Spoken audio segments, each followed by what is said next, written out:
चलो बेटा देखो, अब जरा इस क्वेश्चन को देखते हैं। e का पावर x ब्रैकेट में है sin x plus cos x। देखो सेट फर्स्ट में भी ऐसा एक क्वेश्चन आया था, इसके रूल को फिर से समझो। देखो e का पावर x और यहां पर ब्रैकेट में दो फंक्शन तुमको लिखा रहेगा, f of x plus f dash x। देखो बच्चों इसी f ऑफ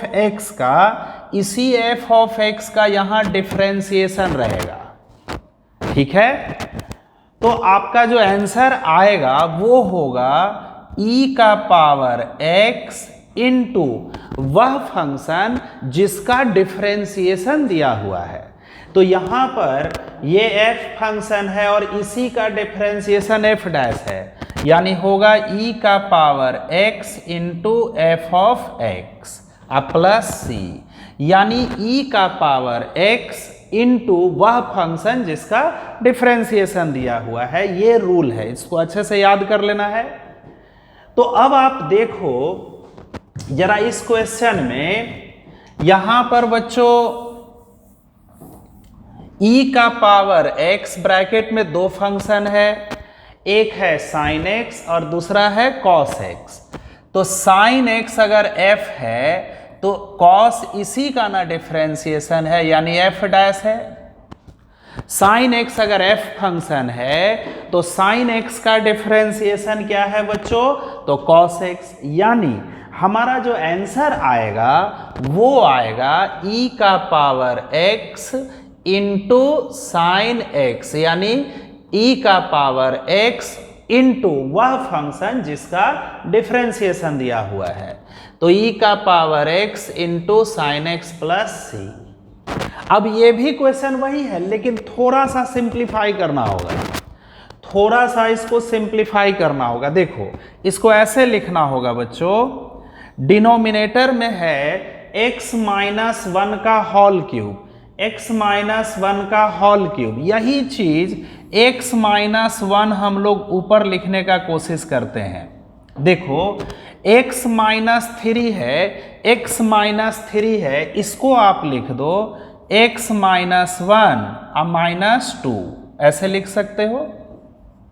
क्योंकि नीचे जो है ना डिनोमिनेटर में वहां x माइनस वन है, इस वजह से हम ऊपर में x माइनस वन ला रहे हैं। अब क्या करो, x माइनस वन को एक साथ रखो और सेपरेट डिवीजन कर दो। तो i बराबर x minus one upon x minus one का होल क्यूब, ठीक है, minus two upon x minus one का whole cube into e to the power x dx। अब देखो बच्चों यहां से एक तो कट जाएगा तो यहां नीचे दो गो बच जाएगा, यानी हमारे पास आया क्या, तो देखिए i equal to one upon, ऊपर में वन बचेगा और नीचे तीन था ना तो एक तो कट गया, तो x माइनस वन का होल स्क्वायर हो गया, ठीक है, minus two upon x minus one का होल क्यूब इंटू e का पावर x dx। अब आप देखो तो e का पावर x ब्रैकेट में है, ये बाद में भी हो सकता है या फिर ये पहले भी लिखा रह सकता है। देखिए one upon x minus one का होल स्क्वायर, इसका अगर आप डिफरेंशिएशन करते हो, one upon x minus one का होल स्क्वायर का डिफरेंशिएशन करोगे तो आएगा minus two upon x minus one का होल क्यूब। ये आएगा, यहाँ टू है ना तो minus two upon x minus one का होल क्यूब आएगा। इसका मतलब ये हुआ कि यह हो गया फंक्शन f और minus two upon x minus one का होल क्यूब ये हो गया f डैश, ठीक है। तो e का पावर x, उसके ब्रैकेट में दो फंक्शन हो गया, एक फंक्शन हो गया और उसी का डिफरेंशिएशन हो गया, ठीक है। तब बच्चा पार्टी इसका आंसर तो e का पावर x इंटू वह फंक्शन जिसका डिफरेंशिएशन दिया हुआ है, तो डिफरेंशिएशन इसका दिया हुआ है 1/x माइनस 1 का होल स्क्वायर का प्लस c। ये हो गया इसका आंसर, ये हो गया मेरे प्यारे बच्चों इसका आंसर। क्लियर है? तो अब तो ये नियम याद हो गया होगा सबको, अच्छे से कमांड कर लीजिएगा। अब देखो अगला क्वेश्चन, देखो डिफरेंशियल इक्वेशन का ऑर्डर और डिग्री पूछेगा, ऑर्डर और डिग्री, ऑर्डर पूछेगा और क्या कहेगा कि इसका डिग्री क्या होगा। ये सब ऑब्जेक्टिव में मोस्ट इंपॉर्टेंट क्वेश्चन है, 1 नंबर का तो पक्का आता है। तो देखो ऑर्डर क्या होगा, किसी भी डिफरेंशियल इक्वेशन में जो हाईएस्ट ऑर्डर होगा, हाईएस्ट ऑर्डर डिराइवेटिव होगा, उसको हम ऑर्डर कहते हैं। जैसे देखो पहला वाला में d2y बाई dx स्क्वायर है, यहाँ सेकेंड ऑर्डर डिराइवेटिव है, सेकेंड ऑर्डर डिराइवेटिव है। यहाँ dy बाई dx है, यहाँ फर्स्ट ऑर्डर डिराइवेटिव है ना। ये एक बार डिफरेंशिएशन है और ये 2 बार है। तो जो सबसे ज्यादा बार डिफरेंशिएशन होगा यानी हाईएस्ट ऑर्डर डिराइवेटिव जो होगा वही ऑर्डर कहलाएगा, वही ऑर्डर कहलाएगा, वही ऑर्डर कहलाएगा। यानी इस डिफरेंशियल इक्वेशन का ऑर्डर हो गया बच्चों, ऑर्डर हो गया 2। ठीक है, ऑर्डर हो गया 2। अब डिग्री क्या होगा, तो जो हाईएस्ट ऑर्डर है, जो हाईएस्ट ऑर्डर है उस पर जो पावर होगा, जो पॉजिटिव पावर होगा उसको हम डिग्री कहते हैं। लेकिन डिग्री के लिए पॉलिनोमियल फॉर्म होना चाहिए डिफरेंशियल कोएफिशिएंट का। मतलब आसान भाषा में समझो, डिफरेंशियल कोएफिशिएंट मैंने dy by dx, d2y by dx square किसी फंक्शन का एज ए डोमेन नहीं होना चाहिए, तब उसका डिग्री डिफाइन नहीं होगा। इसको एग्जाम्पल से समझते हैं। देखिए हाईएस्ट ऑर्डर तो 2 हो गया और इस पर पावर क्या है 1, तो डिग्री इसका 1 हो गया। डिग्री क्या हुआ बेटा, तो 1 हो गया। ठीक है, डिग्री क्या हो गया, तो 1 हो गया। फिर यहां देखो, यहाँ 4th ऑर्डर डिराइवेटिव है, 4 बार डिफरेंशिएशन है और यहाँ 3 बार डिफरेंशिएशन है, 3rd ऑर्डर है, 3 डैश है तो 3rd ऑर्डर, यानी सबसे ज्यादा बार। तो ऑर्डर इसका 4 हो गया। हाईएस्ट ऑर्डर को, हाईएस्ट ऑर्डर डिराइवेटिव को ऑर्डर कहा जाता है। अब इसका डिग्री, अब क्योंकि यहाँ पर ये पॉलिनोमियल फॉर्म नहीं है, साइन का जो एंगल है वो देखो ये लिखा हुआ है d3y बाई dx क्यूब, ये लिखा हुआ है, इसलिए इसका डिग्री डिफाइंड नहीं होगा। डिग्री जो है इसका डिफाइंड नहीं होगा मेरे प्यारे बच्चों, इसका डिग्री जो है डिफाइंड नहीं होगा, इसका डिग्री डिफाइंड नहीं होगा। क्यों नहीं होगा, क्योंकि डिफरेंशियल कोएफिशिएंट साइन का डोमेन हो गया, ये पॉलिनोमियल फॉर्म नहीं रहा। ठीक है, तो किसी फंक्शन का अगर डोमेन हो जाए तो उसका डिग्री डिफाइंड नहीं होगा। यहां देखो ऐसा नहीं था, यहाँ 2 ऑर्डर है और उसका डिग्री 1 हो गया, उस पर जो पावर 1 होगा, हाईएस्ट ऑर्डर पर जो पावर 1 होगा, हालांकि मान लो यहाँ 10 पावर रहता तो 10 डिग्री नहीं होता, हाईएस्ट ऑर्डर पर जो पावर होगा वो डिग्री कहलाएगा। ठीक है, और डिग्री के लिए जरूरी है कि वह डिफरेंशियल कोएफिशिएंट किसी फंक्शन का डोमेन ना हो। क्लियर है? अब देखो इसका ऑर्डर और डिग्री निकालना है तो पहले तो डिफरेंशिएशन करना है, डिफरेंशिएशन करना है dy बाई dx का पावर 4 का, इसका डिफरेंशिएशन करना है बच्चों।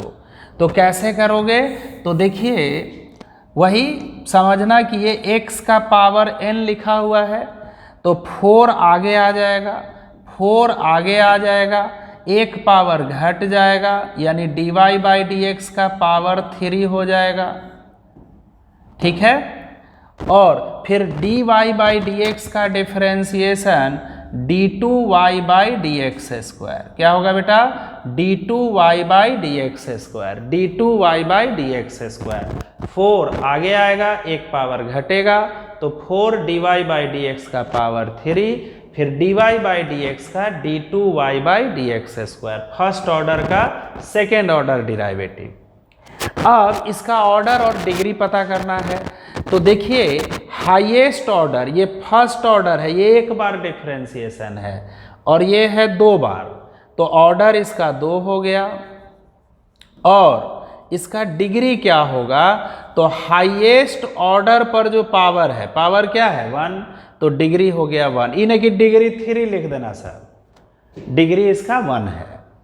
अब ये क्वेश्चन देखो, इसका हाईएस्ट ऑर्डर क्या है? तो यहाँ है 2 ऑर्डर, यहाँ है 1 ऑर्डर, तो हाईएस्ट ऑर्डर हो गया 2, हाईएस्ट ऑर्डर हो गया 2।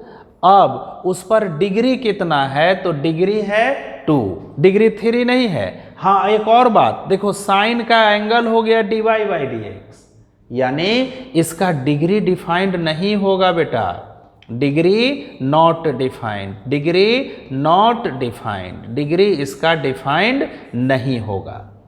समझे? किसी भी फंक्शन का अगर डोमेन हो जाएगा डिफरेंशियल कोएफिशिएंट तो उसका डिग्री डिफाइंड नहीं होगा। क्लियर है? अच्छे से समझ गए सब?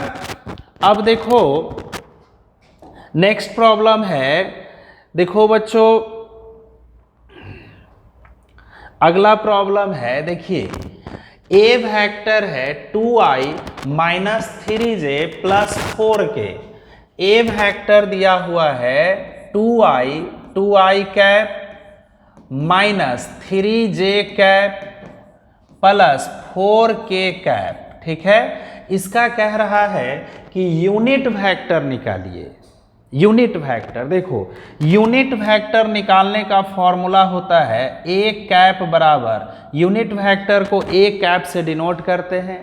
ठीक है, ऐसा वेक्टर जिसका मैग्नीट्यूड 1 यूनिट हो उसको हम यूनिट वेक्टर कहेंगे। ए कैप निकालने का तरीका है, वेक्टर ए में डिवाइड कर दोगे मैग्नीट्यूड ऑफ ए से। अब ए का मैग्नीट्यूड कैसे निकालेंगे सीखो सब, एक हम बनाएंगे और दूसरा वाला तुम लोग बनाना। देखो ए का मैग्नीट्यूड निकालते हैं, ए का मैग्नीट्यूड बहुत आसान है। देखिए रूट अंडर आई कैप का कोफिशिएंट है 2, आई कैप का कोफिशिएंट है 2, तो 2 का स्क्वायर प्लस जे कैप का कोफिशिएंट है -3, तो -3 का स्क्वायर, के कैप का कोफिशिएंट है 4, तो 4 का स्क्वायर। ठीक है, यूनिट वेक्टर कैसे निकालोगे? आई कैप का कोफिशिएंट है 2, तो 2 का स्क्वायर, जे कैप का है -3 का स्क्वायर, के कैप का है 4 का स्क्वायर। ठीक है, तो magnitude of a equal to 4 -3 का स्क्वायर 9, 16 4 का स्क्वायर 16, तो ये हो गया √29। ठीक है, तो अब यूनिट वेक्टर ए कैप बराबर क्या होगा? तो वेक्टर ए में मैग्नीट्यूड से, उसके मैग्नीट्यूड से डिवाइड कर देंगे, वेक्टर ए में इसी के मैग्नीट्यूड से डिवाइड कर देना है। तो वेक्टर ए मेरा ये है 2i minus 3j cap plus 4k cap, इसमें डिवाइड कर दोगे, मैग्नीट्यूड का वैल्यू आया है √29, तो डिवाइड करोगे, सेपरेट डिवीजन कर देना, अलग अलग डिवाइड करोगे, तो 2/√29 आई कैप माइनस 3/√29 जे कैप प्लस 4/√29 के कैप। ये हो गया बच्चों यूनिट वेक्टर। उसी तरह सेकेंड वाला निकालोगे, ए वेक्टर तो दिया हुआ है, ये है, इसका मैग्नीट्यूड निकालना सर, तो मैग्नीट्यूड कैसे निकालोगे? तो रूट अंडर आई कैप का कोफिशिएंट 3 है, तो 3 का स्क्वायर, जे कैप का कुछ नहीं तो 1 है, तो 1 का स्क्वायर, अब -2 का स्क्वायर होगा, कुछ नहीं रहेगा तो 1 ले लेना। जे कैप है ना, तो जे कैप का कोफिशिएंट नहीं लिखा हुआ है तो 1 ले लीजिएगा। तो 3 का स्क्वायर प्लस 1 का स्क्वायर और -2 का स्क्वायर, तो हो गया 9 और 1 10, √14। √14 से भाग दे देंगे, यूनिट वेक्टर आ जाएगा। क्लियर है बेटा? तो चलो आज यहीं पर खत्म हुआ।